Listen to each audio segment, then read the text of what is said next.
Welcome back to the computer deck. We are going to listen to IRS TikTok stories. Now, before we begin, I want to remind our audience that most of these people are young. So I'm going to say they are going to be your late Gen Zs and your very young millennials. And in honor of their age, compared to my age of 57 and obviously decades more years of experience under my belt, we are going to take a kind and gentle approach to their TikToks, all right? And as we go through their TikToks, I'm going to try to give advice as to what I think some of the pitfalls are. And I'm going to be basing this on the fact that when I was married to someone who was self-employed. Plus, I was in a prior relationship in my younger years. I'm talking like in my 20s and 30s with someone who was self-employed. Plus, just my own knowledge having been this age. So we are going to put on the kinder, gentler tone of voice, unlike the Dave Ramsey tone of voice that tends to come out. All right. And we're going to listen to these young people and see if we can help them avoid some of the pitfalls and trials and tribulations of growing up. Thanks so much for joining me. Let's do it.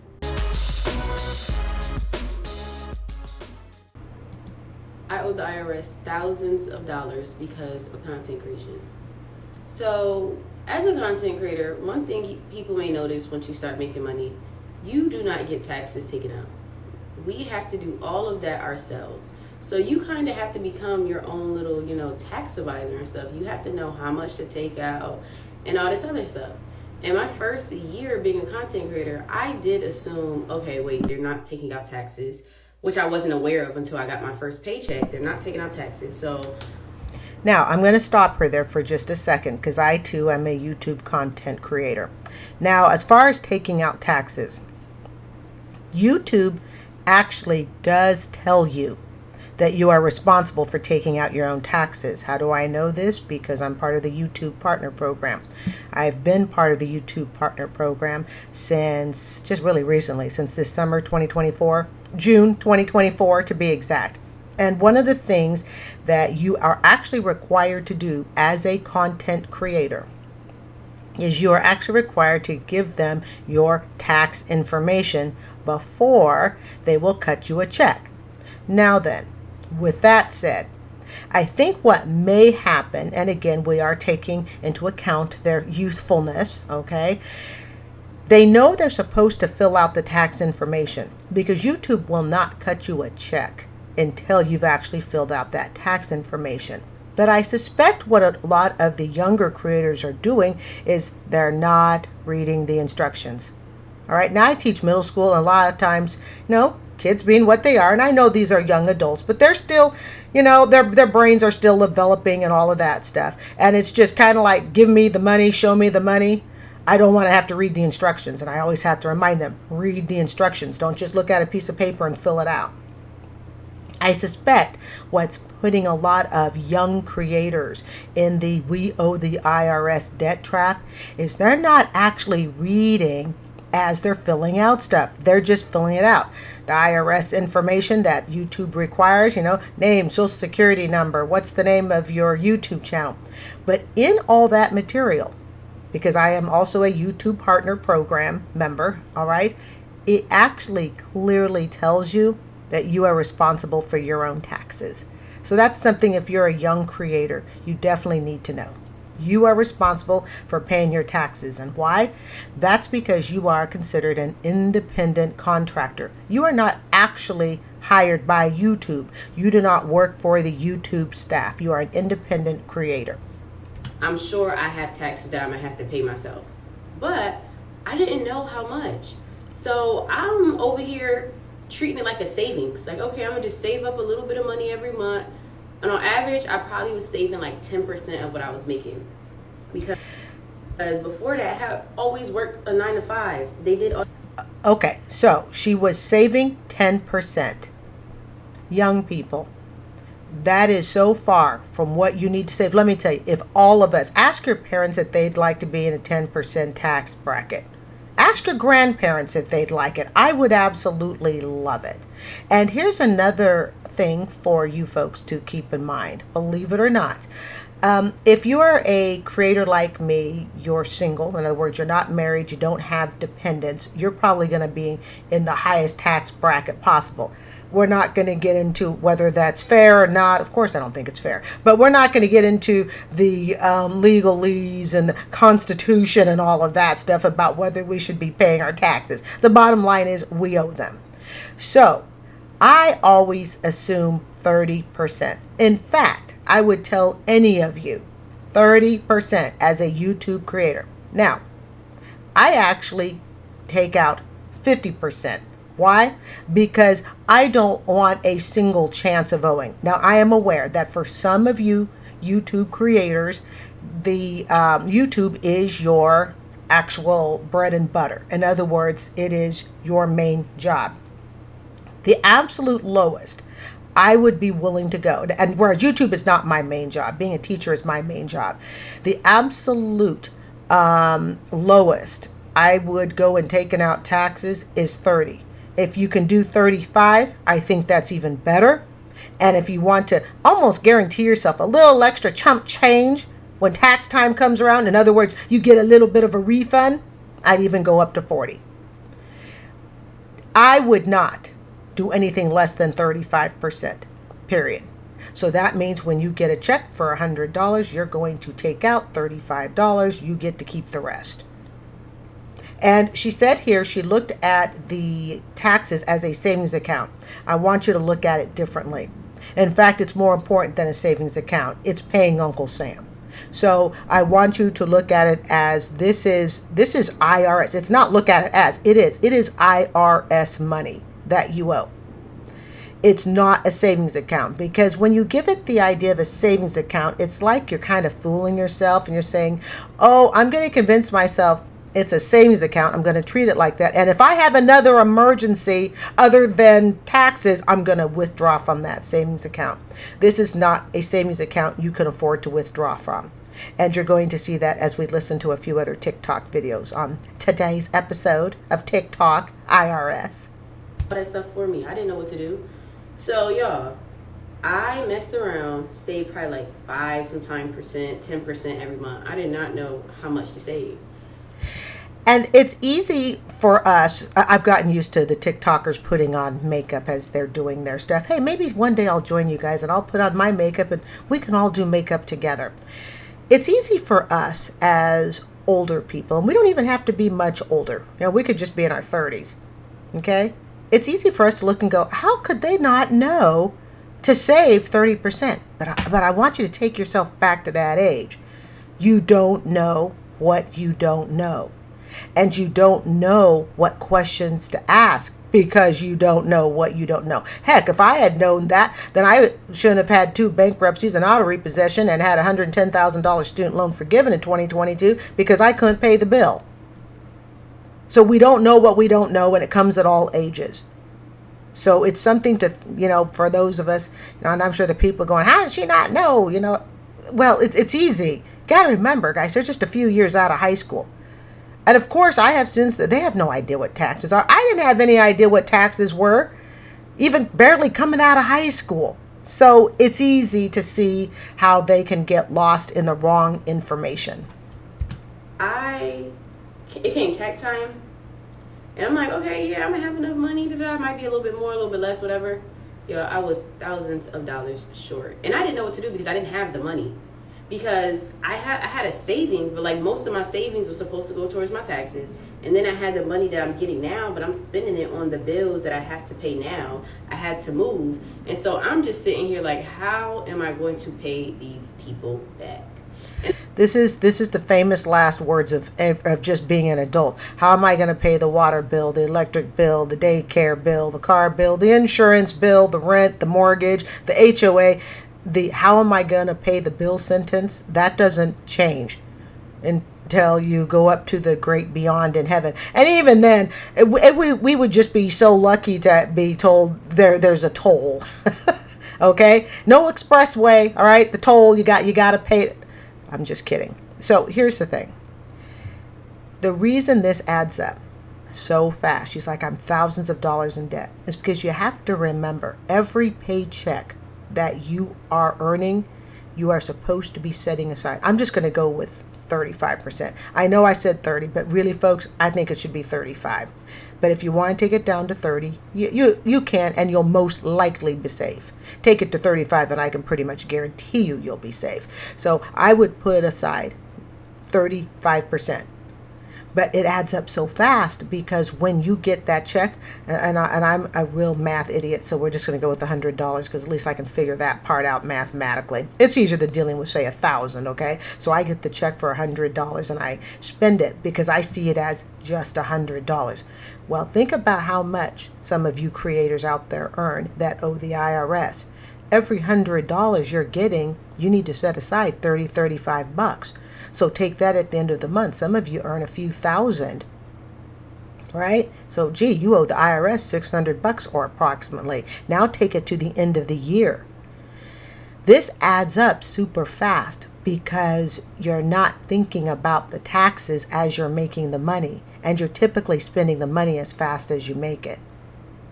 And I feel like that's something that people don't talk about when it comes to content creation. Like, everyone talks about making money and all this other stuff, which is that's great. But like, no one really talks about how does it work. Like, it's really like you're an entrepreneur essentially. You don't get W-2s. It's different from like what we're used to getting, and that's why I'm doing this video, because I'm here to tell you how it works. And I saw an article on it, and it was just saying how like a lot more people are becoming content creators, and a lot more people are starting to become in debt with the IRS. Yes, and a lot more people, not myself, however, a lot more people are becoming in debt with the IRS because YouTube is, in the world of mankind, it's a relatively new platform. I remember watching YouTube 20 years ago, and it didn't look anything like this. It was kind of a mumble jumble of people's videos and bad lighting and everything else, okay? So that's kind of what YouTube was. It was in the infancy stage, okay? But now what's happening is all these creators are forming, and she's absolutely right. There aren't a lot of videos that talk about the taxes of YouTube. But I think a lot of that, hopefully over time, more people like myself and other YouTube creators, I don't just want to talk about, hey, all these people owe taxes. Well, we can do that any day. But I want to tell you the pitfalls that people are getting into with taxes, using my own experience and knowledge about small business 1099s, okay, versus W-2s and all of that. And I'm no financial person or anything, but I'm just a, school teacher that has a side hobby, but I understand the tax implications. So she's right. There aren't very many videos that discuss it. And as time goes on, more and more creators are going to find themselves in that IRS purgatory or IRS jail, and it can get really serious. And I'm like, I can see that, because as a content creator, what is she using on her face? Nobody told me I should be taking out 25 to 30% of what I was making a month. Exactly. And I'm going to say 25 is too low. People, 30 to 35%. 30% to sleep at night, 35% to have a little cheer party at the end, and maybe a night of crab and champagne. Neither of which I consume, but a lot of people seem to like both. I wasn't aware of that. I'm thinking, okay, I could just take out a small percentage. I don't really know what that small percentage is. And I owed them thousands of dollars. And it took me a while to pay it back, because I'm out here, like, I still have other bills to pay, and then I'm still making money off of content. So it's like I still have to put away more money every single month to go to the taxes for next year. And yeah, right. What she's saying is she's trying to pay the past taxes, but she's also having to pay the current taxes. Exactly. I just wish somebody told me, take out like 25 to 30% of what you make a month in taxes as a content creator, because I was making all this money and I was not taking out enough taxes for it. And the IRS was not playing games with me. Like, they wanted their money. And you do not. And they shall get their money. Not want to be on the bad side of the IRS. I'm going to tell you that now. Now, for those of you who watch me when I do the Dave Ramsey shows, which I do very regularly on this channel, it's one of my favorite things to do is to watch the Dave Ramsey and do commentary to them. I do them on IRS taxes as well. And one of the things that even Mr. Ramsey says is, above the student loan, above the car, above the mortgage, above paying for your children, make sure you pay the IRS first. I threw in that paying for the child part myself. Ramsey did not say that.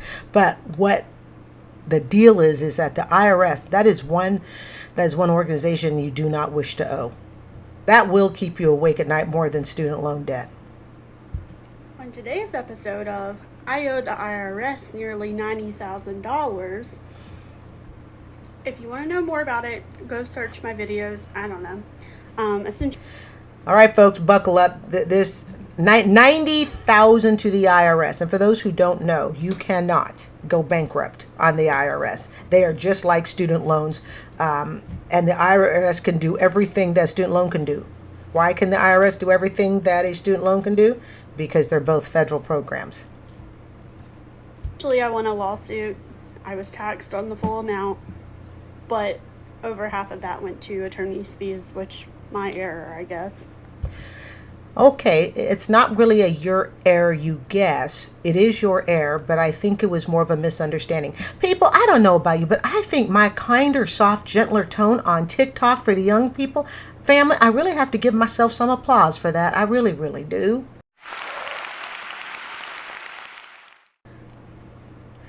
So $90,000 to the IRS. And she looks very young. I spoke to my tax advocate today because I'm trying to figure out what I'm going to do that is legal, I guess. I submitted all of the paperwork that he requested of me. But basically, where I went wrong was paying off debt. Because what does a poor person with basic common sense do when they come into a lot of money? They pay off their debt. So now, because I don't have that much debt, because I paid it off, obviously, and I've been working two jobs, he doesn't think that anything is going to be able to come of it to help me other than just a payment plan, which fine, whatever. Yes, but he's so estimating the payment plans to be near $2,000 a month. Okay, so here's what I kind of gather, if I understand this correctly. She wins a lawsuit. She's unaware that 50% of the money approximately is going to go to attorney fees. If she was unaware of that, then her attorney did her a disservice. Her attorney should have made sure she knew that a certain chunk of the lawsuit is going to go to attorney fees. This is why whenever you hear lawsuits or lottery money, family, lottery money counts too. Whenever you hear about lawsuits or lottery money, just know that half of it, the government's getting half or the attorney's getting half. Take your pick. Hey, I'll take half of $500,000. I'm not going to complain, okay? Heck, I'll take 10% of $1 billion winning, whatever, okay? So she's just unaware of that. So that's something that a lot of young people don't know about. Now then, at $90,000 owed to the IRS, she says there's about a $2,000 a month payment. Now, you may be saying, why is that so high? Because the IRS also includes penalties, late fees, all of that wonderful stuff. And we will talk about that more throughout this video. I can't pay that. I don't have that. And he thinks my chronic illness could be a good reason to sort of get it delayed in payment or currently non-collectible status, whatever that means. I'm assuming non-collectible status means it's not excusing the debt, but for a period of time they're not going to pay the debt. That's the best I know. I'm not a tax attorney, but just using, logic, I'm assuming that's what non-collectible means. But it doesn't necessarily mean it's excused. Because the IRS and student loan people, well, some student loans, I got mine forgiven. But after 16 years of teaching middle school, but I assume that's what non-collectible status means. But she would still have to make a $2,000 a month payment. To give you perspective of how much payment that is, my entire cost of living, my car has about 4 payments left. My entire cost of living, including HOA, insurance, like I said, my entire cost of living is about $1,700 to $1,800. My entire cost of monthly living. Now, looking at her $90,000 IRS bill, she's got about a $2,000 a month payment. Compare that to my entire cost of living. It sinks you. This is why when we get winnings, and I don't say lawsuits are winnings, okay, but if you win money in a lawsuit, you got to kiss half of it goodbye, at least half of it. But because my chronic illness is not terminal, it's not really going to be as helpful as what it should be. So in other words, they're basically saying we're not going to forgive you unless we know you're actually dying, and then we'll forgive it to you because we know we're not going to get it anyways. Hey, that's more generous than the student loan people. The student loan people don't care.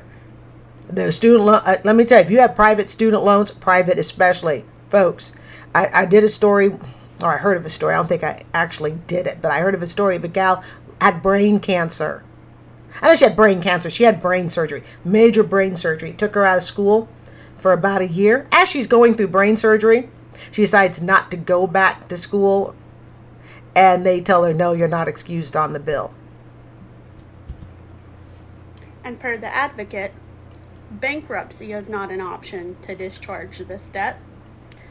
I have also looked into other programs for debt consolidation, but I don't qualify because it's IRS debt and not other unsecured debt. And it's also student loan. You can't go bankrupt on that. Now, what she's saying about unsecured debt, that stuff that's not either attached to like if you take out a HELOC, a home loan or something, you take out a loan against your house, which I do not recommend, but that's secured. It's secured by your house. You take your car to a payday loan, which I do not recommend, and you say, you know what, I'll give you my car if I don't pay back the bill. That's secured debt. Unsecured debt is like JCPenney's, Visa, like think of store cards. That's unsecured debt. JCPenney's gives you a card. If you don't pay them back, well, JCPenney loses. You can file bankrupt. So basically, I was told in not so specific words that I would essentially either end up having to take out a very large loan to pay off most of this IRS debt, or ironically have some health catastrophe that suddenly came about and made me spend lots and lots of money. Now, let's back up to where she said I would have to take out a large loan to pay the IRS debt. Now, some of you may be going, that's a great idea. Take out a large loan to pay the IRS debt. Pay the IRS off, then go bankrupt on that loan. Oh, I know somebody out there thought of it. Remember, guys, I've been bankrupt twice. Trust me, there is no financial situation that I have not thought of to get out of debt. Well, here's where that might be a problem, okay, for her to take out a loan to pay off the IRS. Well, a couple of problems. First, I doubt she is going to find any lender that's going to give her $90,000. Any lender, not even a loan shark. I mean, even loan sharks, I have lipstick on. Sorry, guys.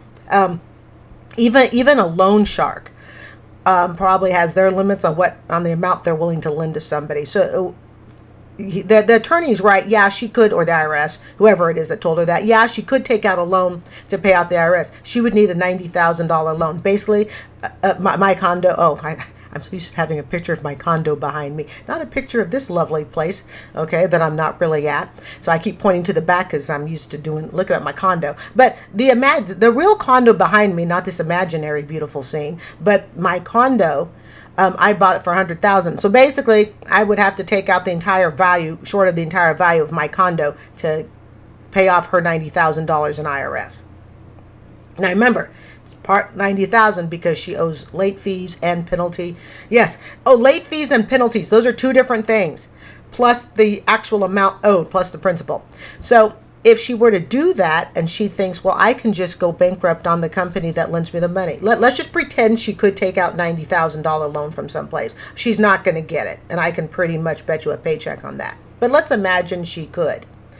Then the thought is, well, then she could go bankrupt on that loan because that's not secured debt, supposedly. It's not secured to a house, a car, or something like that. Well, there's a little problem with that, you see.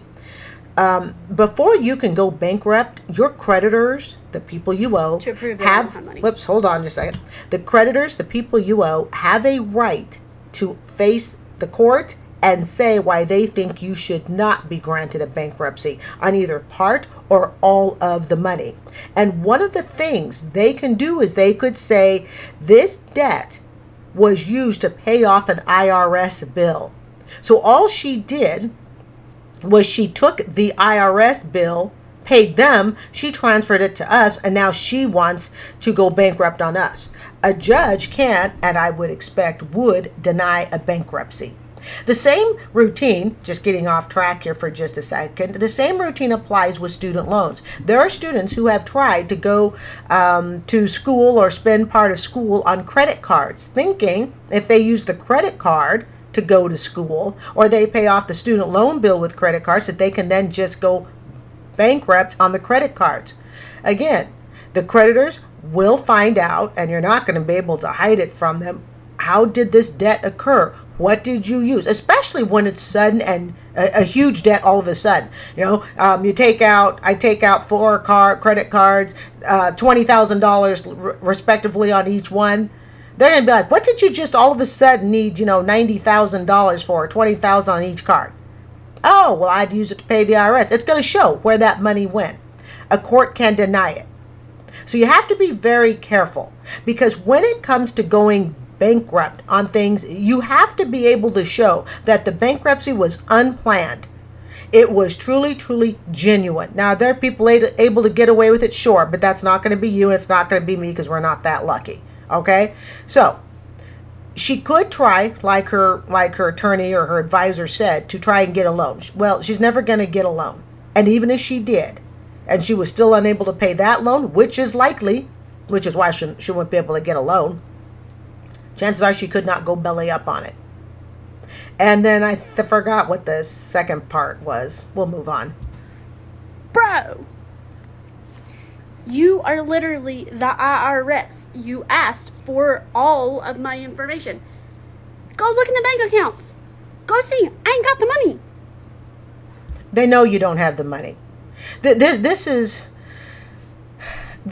Welcome to Adulthood 101, young people. This is Welcome to Adulthood.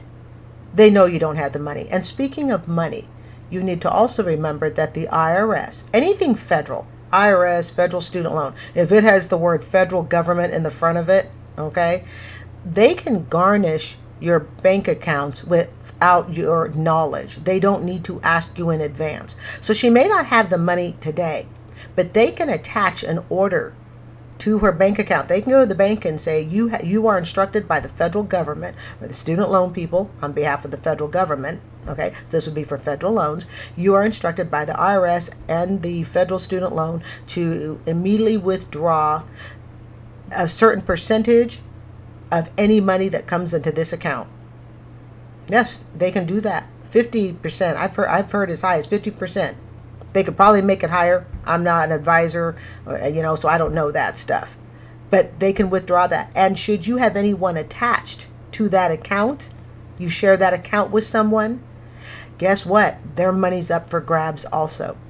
The IRS and the student loan people do not recognize whose paycheck or who made the deposit into that account. There's no such thing as, okay, Carrie, that's me, okay? There's no such thing as, okay, Carrie made a deposit into this account, and then let's say I was married and her spouse made a deposit into the same account, or simply the person I'm sharing an account with. So we're only going to withdraw from Carrie. It's not the way it works.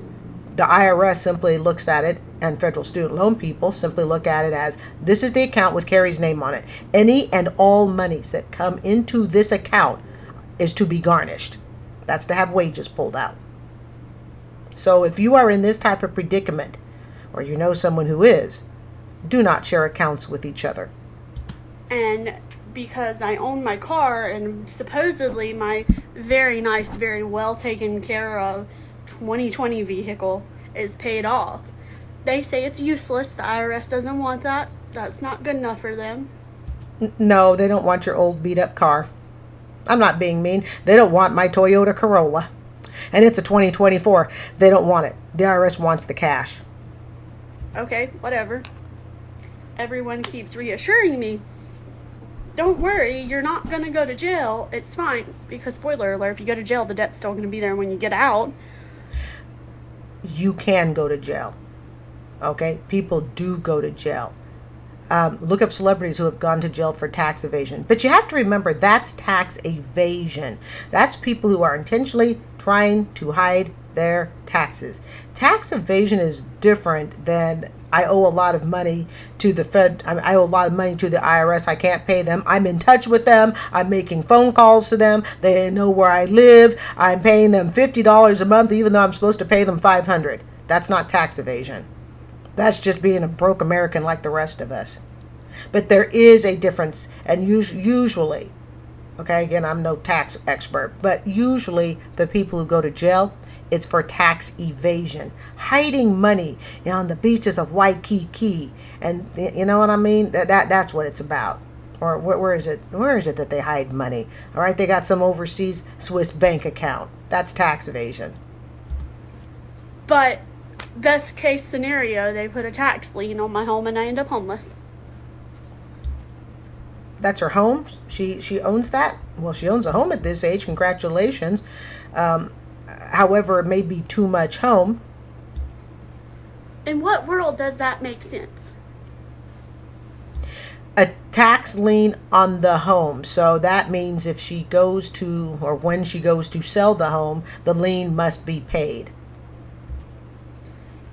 And don't come at me with any of that. The IRS will work with you. The IRS will work. No, they won't. They want their money. They're going to do everything they can to get their money. That's not working with you.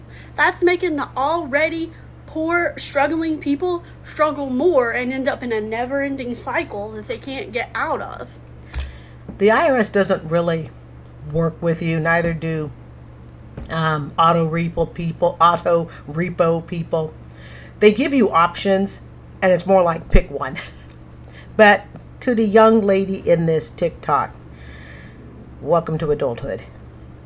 I'm sorry it's such a struggle, and I'm sorry you didn't know that you were supposed to have paid a chunk of money to the IRS in advance. See, most of this, folks, is lack of knowledge. It's not, at least from what I've heard so far, it's not that these people intentionally did it. You know, they intentionally became a YouTube creator to not pay their taxes. This is lack of knowledge. Hopefully this video will help change some people's lack of knowledge and make it better for them. So I received a letter in the mail like a week ago. And basically this letter was from the IRS. And they were like, girl, if you don't pay us, like, we're going to take the money. So, like, call us. Let's get this figured out. And I'm sure that letter started with, girl, if you don't pay us. That's too cute. The IRS wrote me, it was around tax time. Let me tell you, family, when you see something from the IRS, you do not just take it and throw it on the back seat and say, I'll get to it later.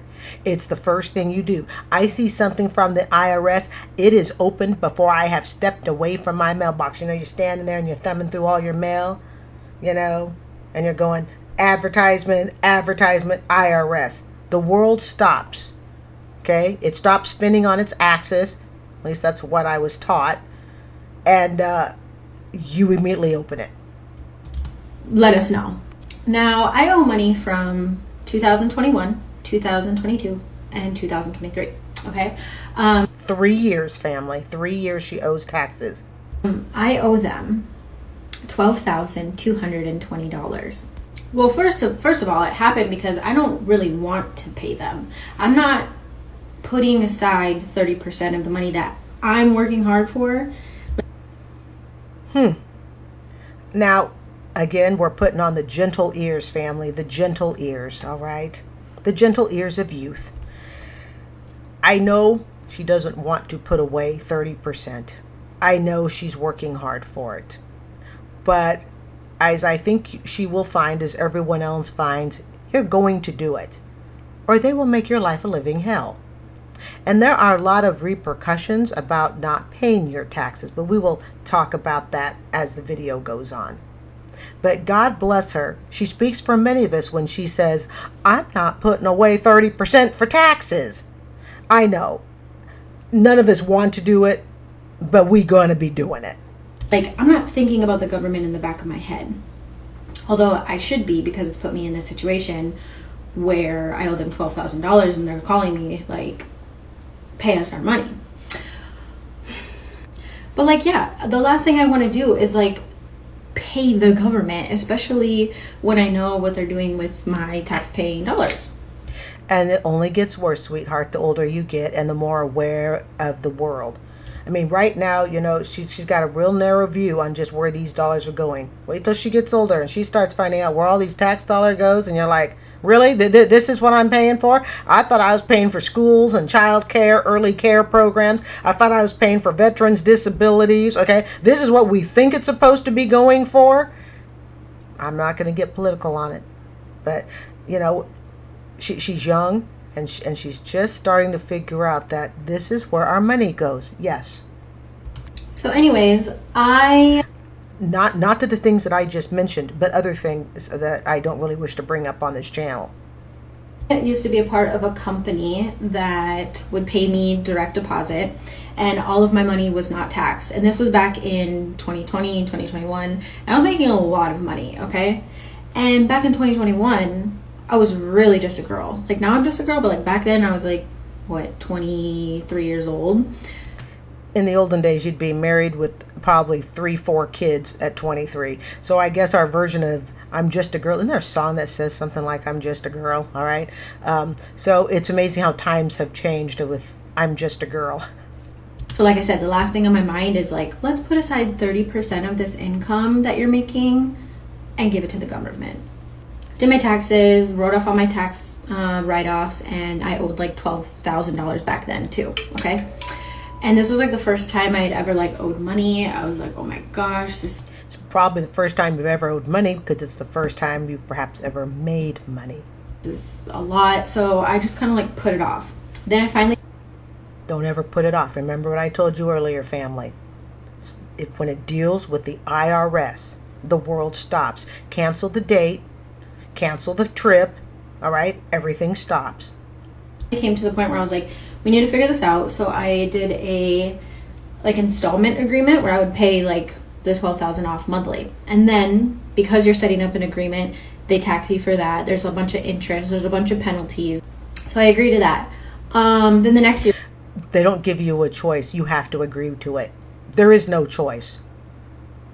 Just so you know, it's not like, well, you know, I'll pay the principal of the $12,000, but I'm not paying the penalties and interest. No, you're paying the penalties and interest. And this is part of, family, what makes a tax bill skyrocket.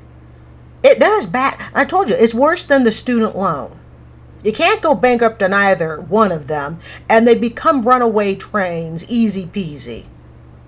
But when she, you know, so when she says she agrees to it, just keep in mind that there is no agreement to it. It's like when I pay my electric bill, okay, not my electric bill, my water bill, and just before I hit pay, it says you agree, quote, you agree to a $3.95 fee. There is no agreement choice on my end. They only put that in there for legalese purposes, saying, hey, we won't let her pay the bill until she agrees to the fee. And if you don't agree to the fee and you refuse to pay the bill, then the bill's late and you got $10 late fee. See? So it's just easier to pay the fee. Ugh. It comes around and I still don't have the $12,000 paid off, obviously, because. So anyways, then I do my next taxes and I do my next taxes. And now we're fast forward to today and I owe $12,000 again because it just keeps adding up. It's like no matter how much you pay, they keep adding the penalties. They keep adding, new taxes for the new year. So it's just... Okay, it's not that they keep adding the penalty, okay, unless you're breaking whatever the payment arrangement was. And she did just hint to it before I paused it. Remember, she's paying for 21, 22, 23 respectively. Well, we're now in 24, getting right around 25, and you owe taxes on that also. So you have to remember, when you get behind with the IRS, you're paying the past, but you're also having to pay current taxes. There is no, oh, gee, okay, I called the IRS, I finally am working on the past, and all of a sudden the current taxes stop. No, they're still current taxes, which is why I implore you, 35%, minimum 30. And 30 isn't necessarily going to keep you out of debt. You may still owe some, That's why I say 35. Like, it's just a never-ending game, and I'm done. I'm out. I don't want to be part of this anymore. I didn't sign up. It was so much easier when my biggest focus is what sleeping bag am I going to use for my slumber party downstairs, because my mom said my best friend and I could have pizza and watch Love Boat on a Friday night at 8 p.m. Okay, remember when life was so simple? Up for it. I don't know how we got here. She's like, do you want to reduce your $300 like monthly payment? I'm like, yes I do. Like, let's figure something out. And she's like, blah, blah, blah, blah, blah, blah. The least we can do is $165. So I'm like, okay. Then. So $300 is what she was scheduled to pay. She's been lowered to $165. Now I want you to take that $300, all right? And let's just go down to the $165, okay? Because I believe she agrees to that. So take the $165, the $165 monthly payment. Add that on top of all your other payments. For $165, that's my electric bill. Or I could say that's because my electric bill is about $165. Or it's my cell phone, my internet. It's my cell phone, my internet, and a few other, club things that I have. That's not chump change. At least it isn't to me, and it certainly isn't to this young lady. This lady tells me that paying $165 a month will have my balance paid off in 2033. I'm like, what year is it right now? In 9 years? And that's not even adding all of the years to come. And it's not adding the current taxes that will be due each year in between then as well. So $165, I'm 57, 58, 59, 60, 61, 62, 3, 64, wait, hold on, 57, 58, 59, 60, 61, 62, 3, 4, 5, 66. She'll pay until I'm 66. If you've watched this channel, my math sucks. I am not embarrassed to use all 10 fingers and toes if necessary. She'll pay on it basically till I'm about 66 years old, till about 2 years before I retire. Because I retire at 68. I know I can retire at 67, but I'm going to put in an extra year for financial reasons. Okay, so yeah, she'll pay on that till 2 years before I retire at $165. 2033. And like, I get it, like $165 and you're trying to pay $12,000. Like, yeah, I get it. It's going to take a long time, but I'm like, so then she goes, and with the penalties and the interest, by 2033, you're actually going to be paying $18,000. Blah, blah, blah. I blacked out after she said $18,000. I didn't hear the rest of the price. Isn't she just adorable? She is just absolutely adorable.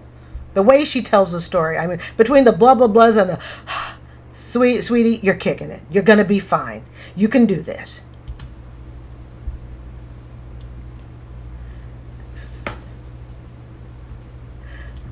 I would say welcome to adulthood, but I think she said she blacked out. So she would pay almost half of it in interest. Oh my goodness. To the government? Yes, sweetheart. To the government. See, and you thought your parents were real bad, right? You thought your parents were just so strict, all right, when they made you work for a little allowance money. And look what the government having you do. To the United States of America government? $18,000 of my money? So anyways, then what really doesn't help is I get on this app and I'm like watching these videos and I see these comments that are like, let's just like stop paying our taxes, like they can't do anything. I'm like, I already did, but I have anxiety about it, okay, every single day. And you should have anxiety about it. And I'm gonna stop here because I want to talk to you about something that I actually wrote notes. Oh, no, can you see this? I actually wrote notes down on. I know there's a lot of protesting on the social media about don't pay your taxes. First off, please remember that when you don't pay your taxes, the only person you're screwing over is yourself. But let's talk about some more solid reasons as to why you should pay your taxes and ignore that drumbeat of don't pay it, because you are smarter than social media groups that tell you don't pay your taxes. It's against the Constitution. You are smarter than this. And if you're not, you will be in about 2 minutes. So let's talk about some reasons and some of the repercussions. Let's really talk about that and talk about some of the repercussions of not paying your taxes. All right. First off, we know already you cannot go bankrupt on it. Okay? If you are ever hoping to land a federal job and you owe the IRS, I think you can pretty much kiss that federal job goodbye. Because you want to work for the federal government when you owe the federal government, that might be a problem. I am not saying for sure it is, but I am going to suspect it's going to be a problem. You take that risk. Again, I'm not an attorney. I don't work for the federal government, but again, at 57, I've had a bit of experience, good and bad, of dealing with things. So you decide you're going to follow some guy or gal that says, don't pay your taxes. You want a job with the federal government, you probably want to keep your nose clean with the IRS. Also, if you ever want to work for the federal government or even a private industry and you want to work in security, some jobs require you to take a lie detector test. Some jobs security jobs, you will most likely be asked to take a lie detector test. You will be asked to reveal all your finances. You will be background checked on who you owe to the government and other private or public parties, student loan, whatnot. So that might be a problem if you owe the IRS. You will not be cleared for security positions. Another reason is owing the IRS could raise your auto insurance not by just a little, but by a lot. How? Because of the fact that you are considered high risk, as owing the IRS will tank your credit score. You see, they don't talk about these things when they say, don't pay the IRS, we are protesting. They don't talk about these things. They don't talk about your future, but you're smarter than those protesters. You're smarter than they are, right? Also, student loans. As much as I don't like student loans, but that's for another topic, student loans may deny you may be denied federal student loans if you are found to be owing the IRS any significant amount of money. In other words, owing the IRS has repercussions that are way deeper than people imagine. Now, those of us that are older, we know these repercussions.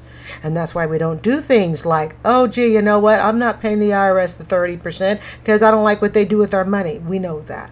And we appreciate that feistiness in you young people. But there are some serious credit score, career, all right, repercussions. Things cost more when you are in default on credit cards, student loans, IRS bills. It costs more. So keep that in mind. I don't want to owe the government money. Anyway, so at this point, I'm like, this lady's not here to help me. So I'm just like on the phone like, 18,000. Okay, got it. So anyways, like I fully understand I did this to myself. Like I put myself in this predicament. But like, how do I get out of it? I'm going to tell you. Uber, Grubhub, Lyft, Lyft, work extra shifts at Walmart. You can get out of it. And, well, it is a daunting amount, and it is still doable if she plays her cards right. But it's going to be, all the makeup. I mean, I'm looking at that beautiful makeup palette back there. Hope you bought it at Marshall's and not at, Macy's. But you're going to have to make some serious sacrifices. All right? You're going to have to make some sacrifices. That's how you're going to get out of it. And as much as, we don't like to say this, okay, because we don't want to be unkind and we are being gentle, it's a life lesson that you will never forget. And hopefully you will not repeat it. I don't have $12,000 like extra to give to the United States of America government. And they know that. Anyway, so what do you guys think I should do? I just filed my taxes and I want to cry. I do not understand. Please, IRS, make me understand how I owe taxes. Not to mention... Well, you owe taxes because you worked. And even if your employer or you yourself paid taxes if you did not pay enough. That's why you owe taxes. That's really the bottom line. you did not pay enough in relation to what you made, or you made money. Okay, it's either you didn't pay enough or you took out too many deductions, which we will talk about, I think, in the next video that comes up. Little return I was going to get from the state was immediately drained back out because of how much it costs to file my taxes. I have the max amount taken out of my paycheck. I don't understand how I owe money. The maximum amount taken out of your paycheck by your employer may not be high enough. That's just the bottom line. And if you have a little side gig also, if you are taking out enough money for that, I do know that now that I'm a YouTube, monetized partner program content creator, if you anything you make above $400, so $401, it needs to be reported to the IRS. It gets reported on a 1099. 1099 forms, for those who don't know, are used for contractors, independent gig workers, so to speak. W-2 is what you use when you go work for somebody else and you are an actual hired employee. Like I'm a teacher hired by the district. That's a W-2. YouTube is going to be a 1099 for me. I don't do anything. I don't own anything. I can't afford to have anything. I can't even afford to rent an apartment because they're all over $1,500 a month. Now, she said, I don't do anything. I don't have anything. That is irrelevant to owing money on taxes. It's not like if you're lounging around on Sunday because you're too broke to go do anything that you shouldn't owe taxes. It's hard. I know. It's hard. We have to separate our emotions and our feelings about taxes and how hard we work to get them and how little we think we earn based on what we do. We have to put those feelings aside and think in terms of IRS is what you brought in, period. That's what's owed. Everything else to the IRS, that's your issue. If it takes you having to sleep in your car to pay off the IRS and you can't do anything, that's your issue. You see? Oh my gosh. Okay, this is the second to the last one. This is actually my last commentary one. This is just music, but I want to talk about this one. And if you're still around, God bless you. But I really, really want to discuss this one. And she doesn't talk. And on the screen it says, first time filing a 1099, realizing I owe the IRS thousands of dollars. Now then, here's what I want to talk about. I went to her page, obviously, to find this TikTok. And I noticed people on her page saying things like, and I'm going to quote, you can get out of owing the IRS thousands of dollars by just simply deducting everything. And people in there were writing things like deduct your phone, your electric, your rent, yada, yada. They were saying things to that effect. And as someone who is 57, who has experience, as you know, if you've been following me, I actually started a little cake business because, like I said earlier, okay, I am a little bit familiar with self-employment, all right, and I had actually decided to start a cake business, and then I stopped it after only 3 months because I decided I don't want to make it a business, I want to make it a hobby. So I stopped it. But during that time, okay, plus the time I was married and all of that, I'm very familiar with LLCs and things like that. Don't worry if you don't know what that is right now, okay? But it says here, first time filing a 1099, realizing I owe the IRS. People were telling her to get out of debt by taking all these deductions on her residence and stuff.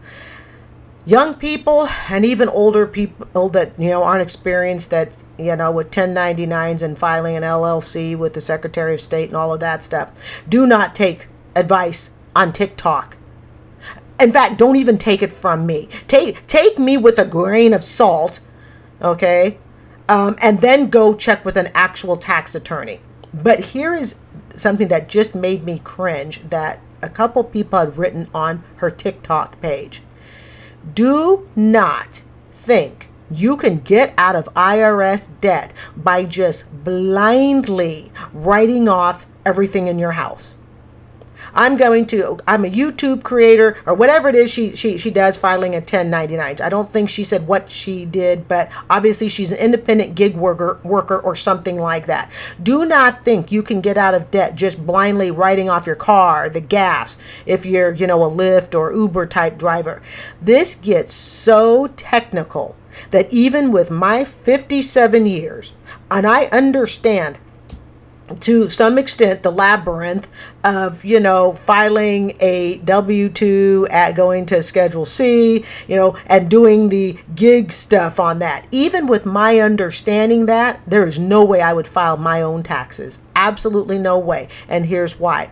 A lot of young people don't understand that when it comes to taking deductions, so many young people think it's just, I use my car, so I'm just going to deduct the price of the car, deduct the price of the gas. I work as a YouTube creator at home. I'm just going to deduct the cost of my rent. You are going to wind up owing, I guarantee you, the IRS tens of thousands of dollars. Tens of thousands. Because you're blindly taking deductions on 1099 forms without actually understanding what they mean. Now, again, this lady did not discuss taking deductions, but on her page, people were trying to give her advice on how to get out of this tax bill. And I'm just sitting there cringing, going, if she follows this, if you follow it blindly, you think you owe, she thinks, or if you owe the IRS, okay, you think you owe the IRS now.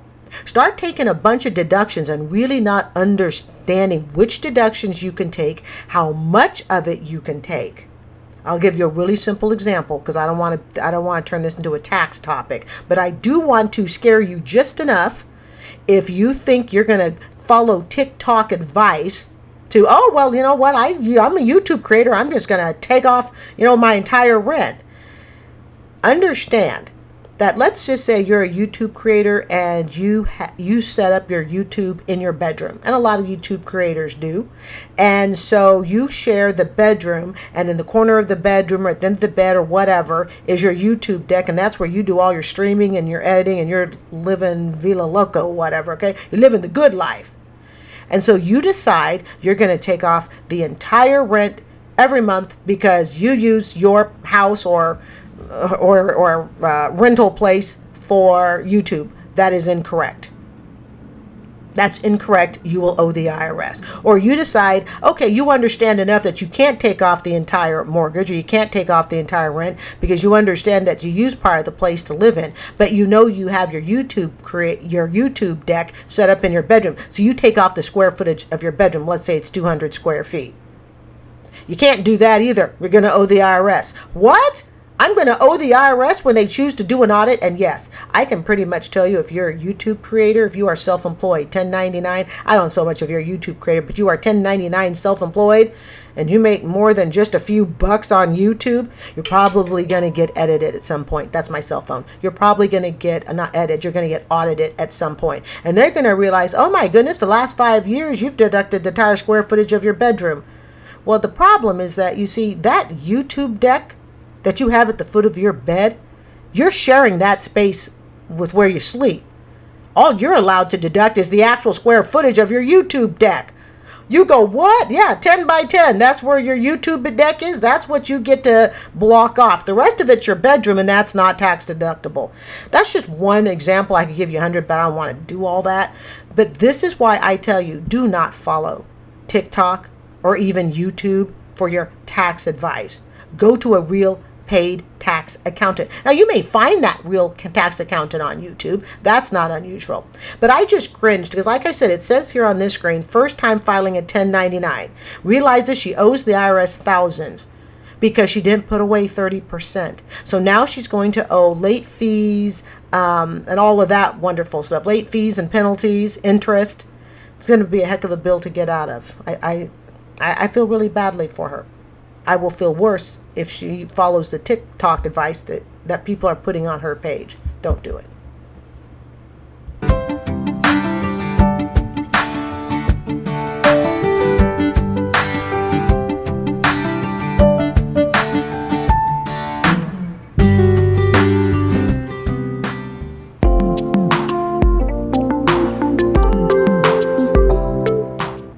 All right, folks, that's it for today's TikTok. I hope you learned something. And to the young people on this show, thank you so much for sharing your stories, because you help all of us learn, even myself. All right, folks, please don't forget to subscribe. My time is up, and so is yours. Good night, everyone.